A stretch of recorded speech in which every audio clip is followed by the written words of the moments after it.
Hello fellow Helldivers, Cookie here with some big news straight from the keyboard of Arrowhead CCO Johan Pilestedt, whose name I just realized I've been saying wrong for about 8 months, so hopefully I won't butcher it as bad moving forward. Arrowhead has announced a big, unexpected change for next week's upcoming patch, and instead of telling you, I will just let them tell you themselves. My name is Johan Pilestedt. And I'm Niklas Malmborg. Today we're diving into the patch notes of Helldivers 2.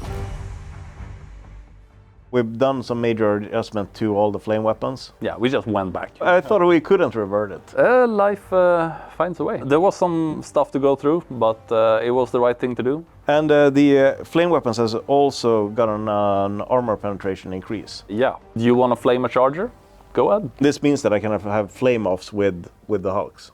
Yeah, it does. You could say that it would be a cooking showdown.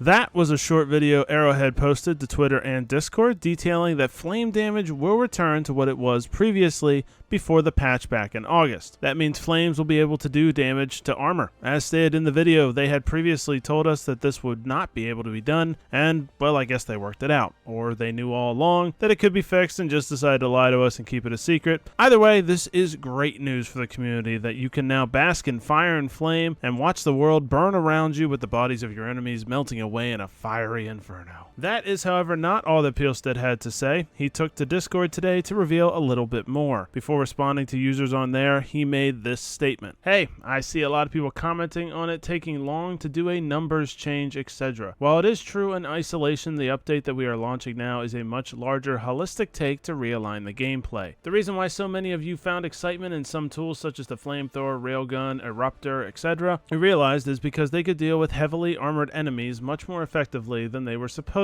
to, according to how the weapons were portrayed. Therefore, the changes we needed to make were a bit larger than just getting the Flamethrower back to where it was, but also getting other weapons up to the level that where you and I feel they all should have been from the start. The game experience of this update will be much more substantial in how you play. More tools will be varying degrees of effective, and specialized tools will work much better against their intended targets. Basically, the game will feel a lot less frustrating if you don't have the specialized tools. Went on to say the point of Helldivers is you, the human, is weak in comparison to the foes, but your arsenal and destroyer in orbit is made to destroy the super powerful enemies, but if you miss, it'll obliterate you. On top of that, Pilestedt added a couple other things, saying that the thought from here on out is that meeting 10 chargers shouldn't be an impossible task, just very challenging. Previously, it was nigh impossible. Also saying that they did a bunch of testing, and in testing, players used a large variety of weapons and didn't feel penalized. There is still a potential to excel by using the right tools like Spear and RL against BT, but you could in theory defeat BTs with a 4-stack of Flamethrower Madmen.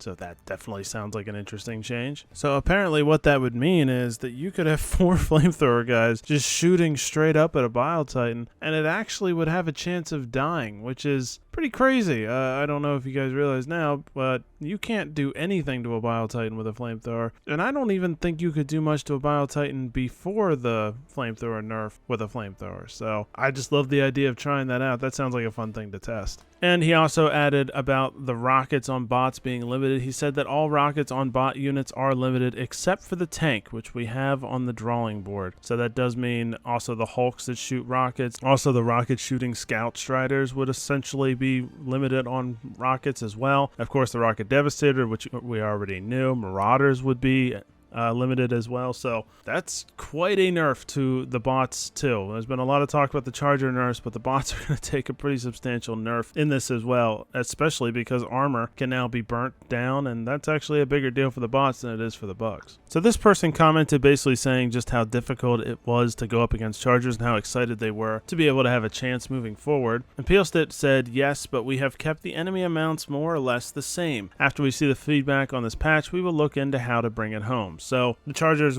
sounds like they should be easier to deal with, but if you are worried about getting 10 chargers at one time regardless, sounds like that should continue to happen. So there probably isn't going to be much of a change to spawn enemies in this upcoming patch. Somebody asked if the game will still be a challenge on level 10 with all these nerfs to the enemies and buffs to the Helldivers. Pilestedt said, it's hard to answer. I still find it very challenging, but I know how good some of you are. We wanted to get the feeling right before we started ensuring that CR10 is challenging enough for the madmen in this community. So it does does sound like there is some concern over whether this game remains challenging enough. Hard to balance all the people that want this game nerfed and the people who think it's just right and needs to be a massive challenge. That is going to be interesting to see if they can keep both parties happy, or if you're just not going to be able to keep them both happy, if that's just not a realistic thing to do. Someone was pointing out a specific glitch that had been happening in the game, and Pilestedt had an interesting comment about that, saying that they've created a live support QOL team in the studio that will look at these kind of things. They will focus on getting stability, connectivity, and general bugs resolved quickly. I hadn't heard before that about a live support team, so this is actually a really interesting idea. I don't know if they're going to link this up with their Discord, or if this is going to be something that can be fixed live on the fly. That would be really, really cool, but I don't know how realistic that is. But it does sound like some sort of live support team has just been created for Arrowhead, and this could actually be a very significant change. I'd actually like to hear a lot more about that, so I don't want to speculate too much, but that could be really cool for the future of this game too. And Pilestedt threw another nice little nugget from the patch notes in there in this comment, because someone asked if there are any plans to fix the anti-tank mines, since they're pretty shitty and aren't very good. Said, well, wait for the rest of the patch notes. We didn't get around to them only triggering from heavy enemies, but yeah, they one-shot chargers now. So in typical form from our CCO,